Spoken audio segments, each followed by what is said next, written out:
Shireen Mazari, thank you for joining me on UpFront. You're the Human Rights Minister in a government that is perhaps the world's #1 critic of Indian government human rights abuses in Kashmir, abuses that we've covered on this show very recently. But what about Pakistan's own contribution to that human rights crisis in Kashmir? You've backed armed groups like Jaish-e-Muhammad and Lashkar-e-Taiba that have killed civilians, that have engaged in torture, that have ethnically cleansed Kashmiri Hindus. That's all undeniable, isn't it? It's absolutely deniable. We have not done any ethnic cleansing of Hindus. In fact, the Pandits were removed specifically from Jammu for a while to try and create this situation. Secondly, I think nobody in the world still believes that the Kashmir struggle in occupied Kashmir is not indigenous. It is very much an indigenous struggle. Generation after generation has died fighting to liberate themselves from Indian occupation. The siege now and the lockdown by the occupation forces in occupied Kashmir, it's now 121 days. And we've covered the lockdown extensively. I'm just wondering, you can still have an indigenous freedom movement while also having Pakistan support violent groups like Jaish-e-Muhammad and Lashkar-e-Taiba. You don't deny, even your Prime Minister has admitted that your country in the past has backed some pretty vicious groups. We have backed, yes, in the past we have backed some freedom fighters, and we have backed groups supporting those freedom fighters. That was a long time ago. And that is nothing. And you can't compare the human rights abuses by an occupation force and the violence that has led to, led by indigenous Kashmiris struggling for their right to You say indigenous Kashmiris, but didn't the leader of Jaish-e-Muhammad take responsibility for an attack on Indian security forces in February that almost led to war between your two countries? He did that while allegedly sitting in a Pakistani military hospital bed. He's coordinating attacks on India from Pakistan.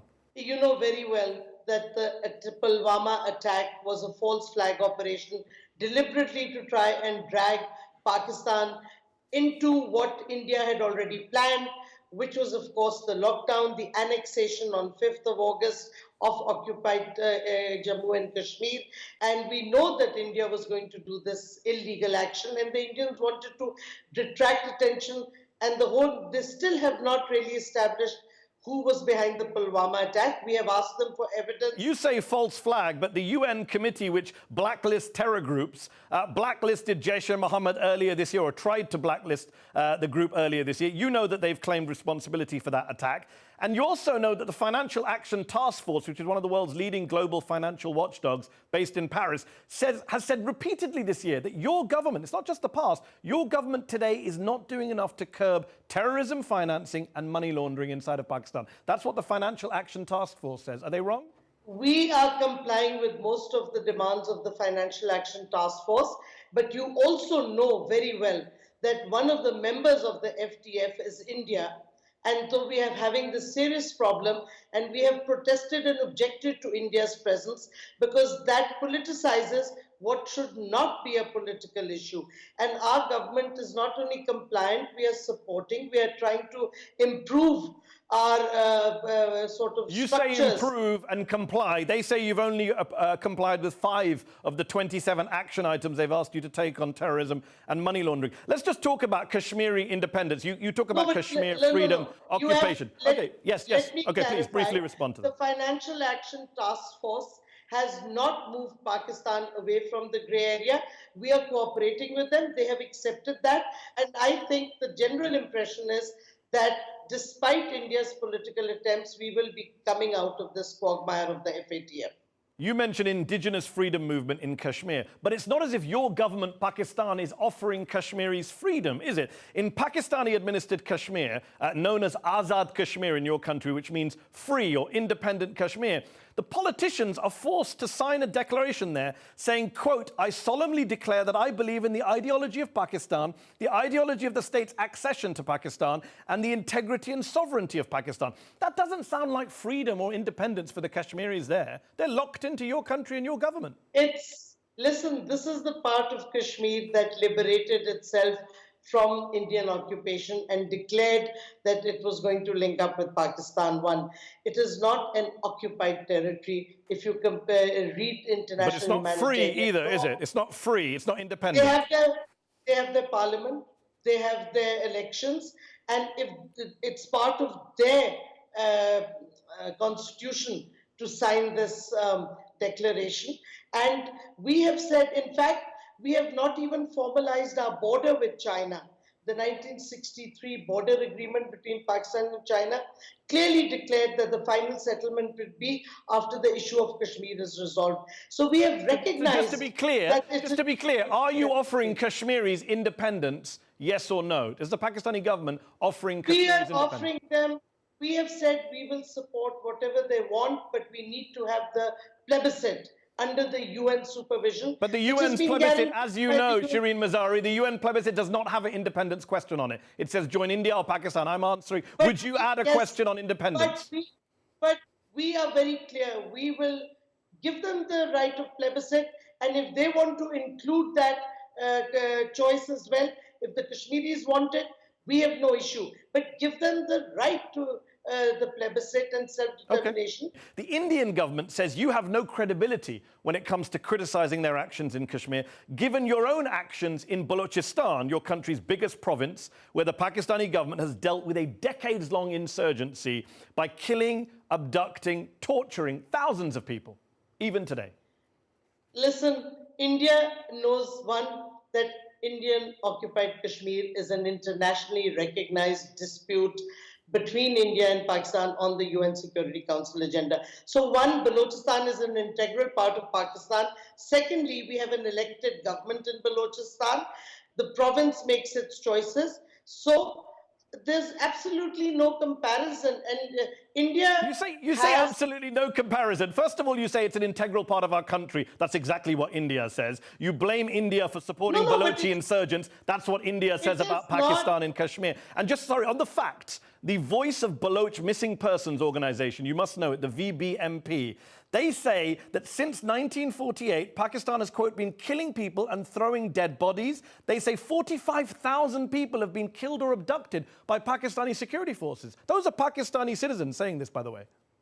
I am, well, a lot of them are not Pakistani citizens. They're living abroad and being funded from abroad. That's a different issue. Mama Khadir is based in Balochistan, who's one of the activists. Yes, exactly. And if you had updated your information, we have now prepared a bill against enforced disappearances. We have a commission which is focusing on checking out enforced disappearances, headed by a civilian, and that anybody can complain, and if there is a problem, it will be dealt with within the law of the land. But the fact of the matter is that the Yadev case, where the Indian spy was arrested, revealed Indian actions in Balochistan. The man is confessed. Shireen Mazari, do you understand?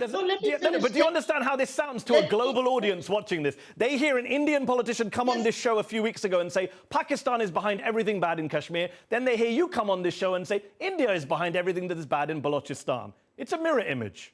No, I'm not. I am not saying India is behind everything that is bad in Balochistan, but certainly acts of terrorism in Balochistan have been aided and abetted by India. They say the same about you. By the Indian spy that we have.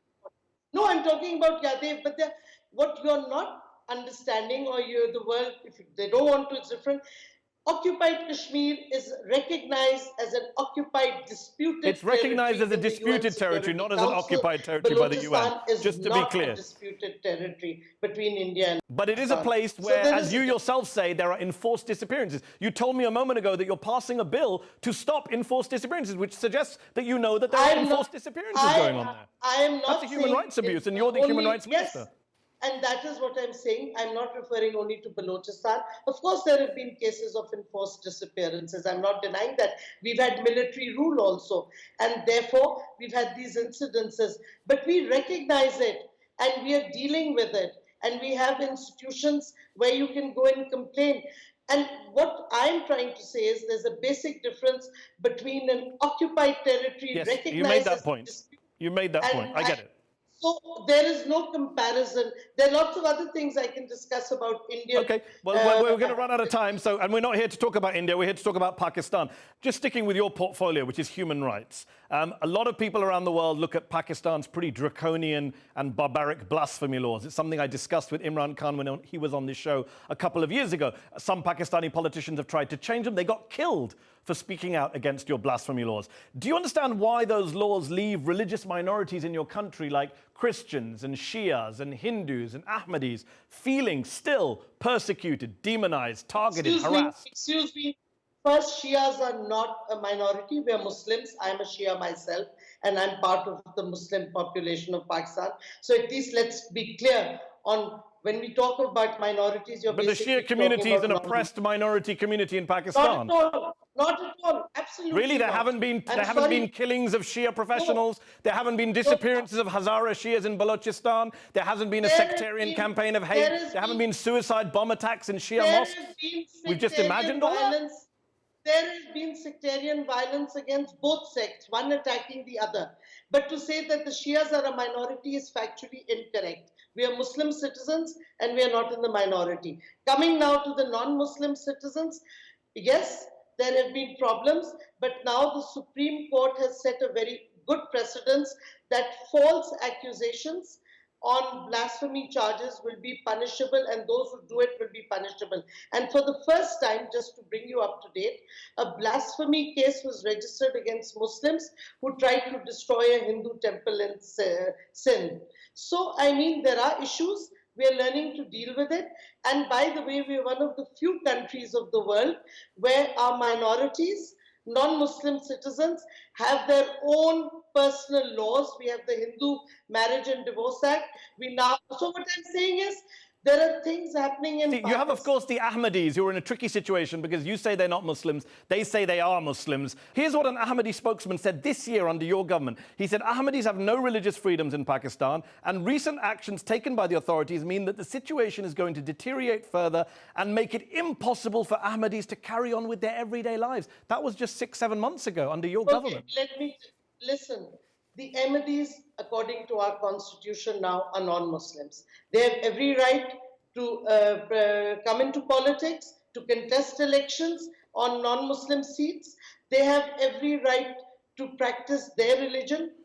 But we don't... Yes, they have to declare themselves non-Muslim in order to participate in Pakistani public life. Some would say that's a form of apartheid. No, not to participate in public life, but yes, when we have to sign a form declaring, accepting the finality of the Prophet, peace be upon him, and those who don't, by our constitutional definition, are non-Muslims. So there is no denial of their political rights. But if they insist that our constitution is wrong and they want us to change that, then I'm afraid that creates problems. You say there's no denial of rights. You say there's no denial of rights. On this show back in 2016, when I asked Imran Khan, your Prime Minister, if he would extend equal rights to Ahmadis, he said, and I quote, "All human beings have equal rights. Anyone who is a Pakistani has an equal right." Yet shortly after he was elected to office last year, Princeton University economist Atif Mian, who had been selected to serve on the Prime Minister's Economic Advisory Council, was asked to step down because he's an Ahmadi. Why didn't the Prime Minister stand by him? Why didn't you stand by him if everyone has equal rights in Pakistan?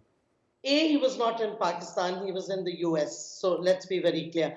When you say equal rights, you have equal rights under the Constitution. You want to bring about constitutional changes. There are many constitutional changes which may improve the country. With the 18th Amendment, we have now power devolved, so bringing about any change becomes ever more difficult at the center.